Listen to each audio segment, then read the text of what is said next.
नमस्कार विद्यार्थी मित्रांनो, मी रमेश गुरव आपलं सर्वांचं आपल्या चॅनलमध्ये स्वागत करतोय. आज आपण जे काही स्पर्धा परीक्षा करणारे विद्यार्थी आहेत, अशा विद्यार्थ्यांसाठी मी जे काही शॉर्टकट्स आहे, हे शॉर्टकट्स बनवले आहेत आणि याचा नक्कीच तुम्हाला परीक्षेसाठी फायदा होईल. आता यापूर्वी मी आपल्या चॅनलवरती सुरुवातीला काही शॉर्टकट्स असे तुमच्यासाठी मी टाकले होते या YouTube चॅनलवरती आणि त्यामध्ये सगळ्याच विद्यार्थ्यांचा भरभरून आपल्याला असा प्रतिसाद भेटला. त्या अनुषंगाने मी पुन्हा एकदा तुमच्यासाठी हे शॉर्टकट घेऊन आलो आहे.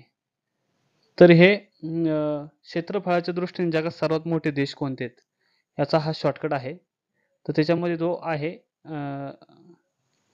रशिया, कॅनडा, चीन, अमेरिका, ब्राझील आणि ऑस्ट्रेलिया आणि इंडिया. आता हे लक्षात कसं ठेवायचं आहे? RCC आबाई हे लक्षात ठेवायचं मला. RCC आबाई. आर म्हणजे रशिया, सी म्हणजे कॅनडा आणि सी म्हणजे चीन, ए म्हणजे अमेरिका, बी म्हणजे ब्राझील, ए म्हणजे ऑस्ट्रेलिया आणि आय म्हणजे भारत. तर भारताचा हा 2.43 इतका टक्केवारी ही जगामध्ये क्षेत्रफळाने व्यापलेला आहे.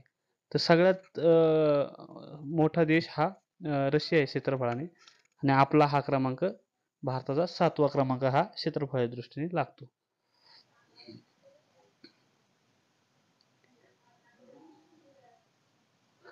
त्यानंतर आपण जे काही रोग आहेत म्हणजे विषाणूजन्य आणि जीवाणूजन्य ह्या रोगाचं पण आपण शॉर्टकट घेऊन आलो आहे. आता याच्यावरती एक क्वेश्चन हमखास कोणत्याही परीक्षेला विचारला जातो. एक्झाम्पल प्लेग हा रोग जीवाणूजन्य आहे का विषाणूजन्य आहे ते ओळखा किंवा काही खाली रोगांची नावं दिलेली असतात त्यापैकी विषाणूजन्य किंवा जीवाणूजन्य ओळखा. म्हणजे विषाणूजन्य 3 दिलेले असतील, एक जीवाणूजन्य असतं, तर तुम्हाला जीवाणूजन्य ओळखायचा असतो. तर याच्यासाठी शॉर्टकट आपण घेऊन आलो आहे. तर आता विषाणूजन्यच आहे कांदे पोहे येरे गोरू गाई. हे तुम्हाला लक्षात ठेवायचे. कांदे पोहे येरे गोरू गाई. आता का म्हणजे कांजण्या, दे म्हणजे देवी, पो म्हणजे पोलिओ, हे म्हणजे हिपॅटायटिस, ए म्हणजे एड्स, रे म्हणजे रेबीज, गो म्हणजे गोवर, रू म्हणजे रुबेरा, गा म्हणजे गालफुगी आणि ई म्हणजे इन्फ्लुएन्झा H1N1. त्यालाच आपण स्वाईन फ्लू असं म्हणायचो. तर कांदे पोहे ये रे गोरुगाई हा लक्षात ठेवायचे. तुम्हाला विषाणूजन्य रोगांचा हा शॉर्टकट आहे.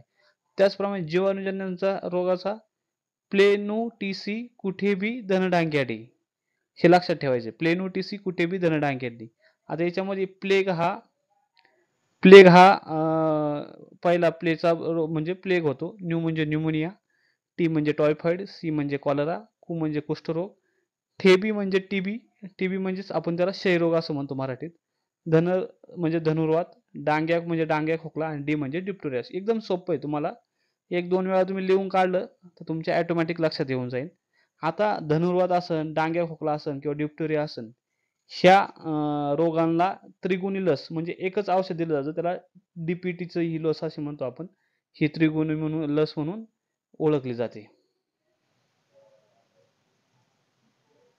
अशा पद्धतीने तुम्ही लक्षात ठेवू शकता. त्यानंतर नेक्स्ट शॉर्टकट आहे. भारताच्या 8 राज्यातून कर्कवृत्त गेले आहेत. ती कोणकोणती राज्य आहेत त्याचा एक शॉर्टकट आपण तुमच्यासाठी घेऊन आलेलो आहे. तर पहिलं त्याचा शॉर्टकट म्हणजे असा आहे. गुरा मच्छ झाप मित्र एवढं लक्षात ठेवायचं मला. गुरा मच्छ झाप मित्र. गु म्हणजे गुजरात, रा म्हणजे राजस्थान, म म्हणजे मध्य प्रदेश, छ म्हणजे छत्तीसगड, झा म्हणजे झारखंड, प म्हणजे पश्चिम बंगाल आणि मी म्हणजे मिझोराम आणि त्र म्हणजे त्रिपुरा. हे अशा 8 राज्यातून कर्कवृत्त गेले आहे. त्याच्यापैकी महाराष्ट्रामधून कर्कवृत्त हे गेलेलं नाहीये. हे तुम्हाला लक्षात ठेवायचे. तर गुरा मच्छ झाप मित्र हा त्या पद्धतीचा हा शॉर्टकट तुम्ही लक्षात ठेवायचा आहे.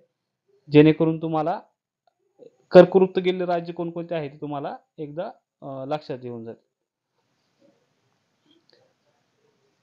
त्यानंतर असणार आहे आपलं पंचायत राज स्वीकारणारी राज्ये कोणकोणती आहेत, जी क्रमानुक्रमे त्याचा एक शॉर्टकट मस्त आपल्यासाठी व्हिडिओ बनवला म्हणजे शॉर्टकट बनवला आहे. रातको पंप हे लक्षात ठेवायचं तुम्हाला आणि त्या सगळ्या वर्ड्स हे इंग्लिशमध्ये तुम्हाला लिहायचे आहेत. रातको पंप. तर आर म्हणजे राजस्थान, ए म्हणजे आसाम, ए म्हणजे आंध्र प्रदेश, त म्हणजे तमिळनाडू, के म्हणजे कर्नाटक, ओ म्हणजे ओरिसा, पी म्हणजे पश्चिम बंगाल, यू म्हणजे उत्तर प्रदेश, एम म्हणजे महाराष्ट्र आणि पी म्हणजे पंजाब. आता इथे तुम्हाला ही 2 लेटर्स आहे डबल ए, आसाम आणि आंध्र प्रदेश हे लक्षात ठेवायचे. नाहीतर एकदम सोपं आहे. आता पंचायत राज हे महात्मा गांधींचं स्वप्न होतं. पण ते सत्यात म्हणजे प्रत्यक्षात हे पंडित नेहरूंनी उतरवलं. याच्यावरती पण क्वेश्चन आपल्याला विचारला जातो. तर भारतातील पहिलं नागौर ही पहिली ग्रामपंचायत स्थापन झाली 1959 ला. म्हणजे राजस्थान राज्यातली. म्हणजे हे राजस्थान पंचायत राज सुकाना राजस्थान हे पहिलं राज्य आहे. तर महाराष्ट्र हे आपलं 9वं राज्य हे ठरतं. अशा पद्धतीने तुम्ही हा रातको पंप हा शॉर्टकट तुम्ही लक्षात ठेवून 2-3 वेळा लिहून काढा तुमचा नक्कीच लक्षात येऊन जाईल. आता त्यानंतर आपण राष्ट्रीय काँग्रेसचे अधिवेशन कोणकोणते, अध्यक्ष कोण कोण होतं याचा व्हिडिओ घेऊन आलो आहे. तर आता राष्ट्रीय काँग्रेसचे जे अधिवेशन होते पहिले जे 5 अधिवेशन आहे त्यांचा आपण शॉर्टकट घेऊन आलेलो आहे. तर तुम्हाला एवढंच लक्षात ठेवायचं यो दादा बजाव, यो दादा बजाव एवढं लक्षात ठेवलं तुम्हाला एक्झॅक्टली लक्षात येऊन जाईल. आता राष्ट्रीय काँग्रेसची स्थापना ही 1885 ला डिसेंबर महिन्यामध्ये स्थापन झालेली आहे, हे तुम्हाला माहिती असेल. तर ह्याची हे पहिले जे अध्यक्ष होते व्यमेशचंद्र बॅनर्जी हे होते. त्यानंतर दादा म्हणजे दादाभाई नौरोजी, ब म्हणजे बहिद्दम तैयबजी, जा म्हणजे जॉर्ज वूल, व म्हणजे वेडन बर्न आणि हे आता 85-86 मध्ये दरवर्षी अशी ही अधिवेशनं होत गेलेली आहे. आता दादाभाई नौरोजी हे पहिले फारसी काँग्रेसच्या अधिवेशनाचे पहिले फारसी व्यक्ती होती. त्यानंतर बहिद्दम तैयबजी हे तिसरे मुस्लिम म्हणजे होते, म्हणजे पहिले मुस्लिम आणि तिसरे राष्ट्रीय काँग्रेसचे अध्यक्ष. नंतर जॉर्ज वूल हे चौथे अधिवेशनाचे पहिले इंग्रज अधिकारी होते. अशा पद्धतीने तुम्ही यो दादा बजाव हा शॉर्टकट वापरून तुमचं एक लक्षात ठेवू शकता तुम्ही ट्रिक. त्यानंतर नेक्स्ट आहे लॉर्ड डलहौसी जो इंग्रज अधिकारी होता त्यांनी दत्तक वारसा नामंजूर केलेली संस्थाने कोणकोणती? तर म्हणजे दत्तक वारसाच्या नावाखाली त्यांनी जी संस्थानं नामंजूर केली आणि तिथल्या संस्थानामध्ये इंग्रज सत्तेचा त्यांनी पाया रोवला. असे संस्थानांचं त्याचा पण शॉर्टकट आपण घेऊन आलेलो आहे. तर त्याचं शॉर्टकट आहे साजसा बाहुना, साजसा बाहुना. तर सा म्हणजे सातारा, ज म्हणजे जबलपूर, झाशी, सा म्हणजे संबलपूर, बा म्हणजे बागेत, उ म्हणजे उदयपूर आणि ना म्हणजे नागपूर. अशा पद्धतीचा हा एकदम ट्रिकी शॉर्टकट तुमच्यासाठी घेऊन आलेला आहे. आता नेक्स्ट जो आहे महाराष्ट्रातील जी नदी प्रणाली आहे आणि पर्वतरांग आहे हा सगळ्यात महत्त्वाचा आणि IMP तुमच्यासाठी हा महत्त्वाचा हा भूगोलातला हा क्वेश्चन आहे. त्याच्यावरती हमखास प्रश्न येतो म्हणजे येतोच का नर्मदा आणि तापीच्या मध्ये कोणत्या नद्यांचा हे म्हणजे हे संगम आहे आणि त्याच्यामध्ये कोणती पर्वतरांगा गेलेली आहे किंवा त्या कोणत्या पर्वतरांगेनी ते डिस्ट्रीब्युशन झालेलं आहे असं हे क्वेश्चन तुम्हाला नक्की विचारला जातो. तर आता तुम्हाला हे शॉर्टकट लक्षात ठेवायचं आहे. नको ती गायी बाहेर काढू, नको ती गाय बाहेर काढू पर्वतरांगेसाठी आणि नद्यांसाठी सासू आली हसला महादेव, हे तुम्हाला लक्षात ठेवायचे.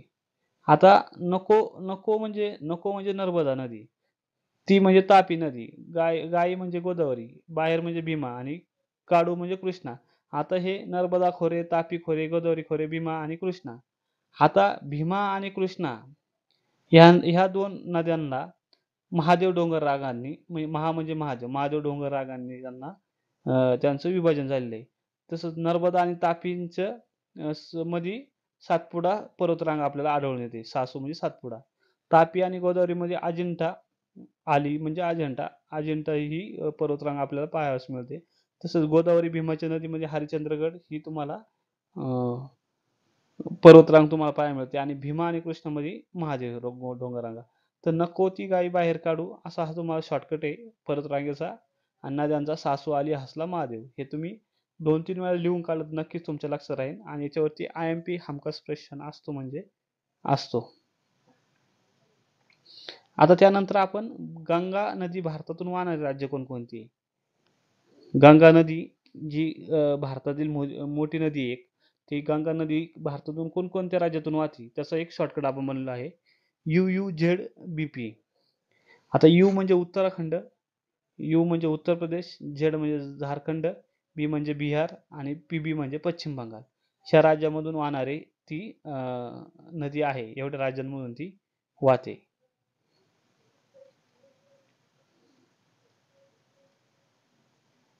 आता हा एक सगळ्यात महत्त्वाचा ट्रिकी म्हणजे आपण ट्रिक घेऊन आलेलो आहे. महाराष्ट्राला जे एकूण 6 राज्यांच्या सीमा लागलेल्या आहे. ह्या 6 राज्यांच्या सीमा कोणकोणत्या राज्यांच्या आहे, त्याचा आपण शॉर्ट ट्रिक्स घेऊन आलेलो आहे. तर आता त्यासाठी तुम्हाला लक्षात ठेवायचं आहे, जी-एम-के-जी सिटी, जी-एम-के-जी सिटी. जी म्हणजे गुजरात, एम म्हणजे मध्य प्रदेश. सगळ्यात जास्त सीमा ही मध्य प्रदेशची भारताला काय आपल्या महाराष्ट्राला लागली आहे. आता हे मध्य प्रदेशची तर जरा टायपिंग मिस्टेक आहे. पण मध्य प्रदेश सगळ्यात जास्त सीमा लागलेलं महाराष्ट्र राज्याला आणि के म्हणजे कर्नाटक, जी म्हणजे गोवा आणि सगळ्यात कमी कोणत्या राज्याची सीमा महाराष्ट्राला लागली तर इथं गोव्याची. सगळ्यात जास्त म्हणलं तर मध्य प्रदेश. सी म्हणजे छत्तीसगड, टी म्हणजे तेलंगणा आणि जे केंद्रशासित प्रदेश आहे, दीव आणि दमण. ह्या दीव आणि दमण ह्या केंद्रशासित प्रदेशांच्या सुद्धा सीमा ह्या महाराष्ट्र राज्याला लागलेल्या आहेत. तर अशा पद्धतीने तुम्ही एक जी-एम-केची सिटी ह्या पद्धतीने तुम्ही शॉर्टकट लक्षात ठेवू शकता. आता हा विज्ञानातला एक क्वेश्चन आहे. अदिश राशी आणि सदिश राशी आणि अदिश राशी. तर आता याला एक शॉर्टकट आहे. अ, जसं की अदिश राशी ही कशासाठी वापरली जाते? तर चल वस्तू घेऊन घनदाट जंगलात We up oneला उष्णता देऊ. चल वस्तू घेऊन घनदाट जंगलात We up oneला उष्णता देऊ. आता याच्यामध्ये जे काही आपण हे समजा चल आहे. चल म्हणजे चाल. चालेला अदिश राशी असते. वस्तू म्हणजे वस्तुमान. घनदाट म्हणजे घनता. आता इथं हे डब्ल्यू म्हणजे वर्क म्हणजे काम. ई म्हणजे एनर्जी म्हणजे ऊर्जा आणि पी म्हणजे पॉवर म्हणजे दाब. तर ह्या सगळ्या यासाठी तुम्हाला अदिश राशी ही केली जाते.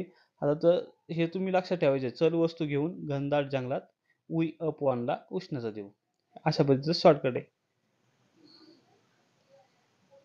आता आपण सदिश राशी पाहणार आहे. सदिश राशीमध्ये त्याचं पण एक तुम्हाला एक सेंटेन्स लक्षात ठेवायचं आहे, जे की विवेत्व बसव. विवेत्व बसव. तर विस्थापन, वि म्हणजे विस्थापन, वे म्हणजे वेग, तो म्हणजे त्वरण, ब म्हणजे बल, स म्हणजे संवेग आणि व म्हणजे वजन. तर यांच्या सदिश राशीमध्ये हे सगळे काही मोडतात. अशा पद्धतीने तुम्ही ट्रिकी लक्षात ठेवू शकता. अशाच पद्धतीने आपण नवनवीन शॉर्टकट्स तुमच्यासाठी घेऊन येऊ. यापूर्वी पण आपल्या चॅनलवर टाकलेले अजून पण आपल्याकडे भरपूर काही शॉर्टकट आहे. तर आपण नक्कीच तुमच्यासाठी मी स्पर्धा परीक्षा विद्यार्थ्यांसाठी हे टाकतो. धन्यवाद.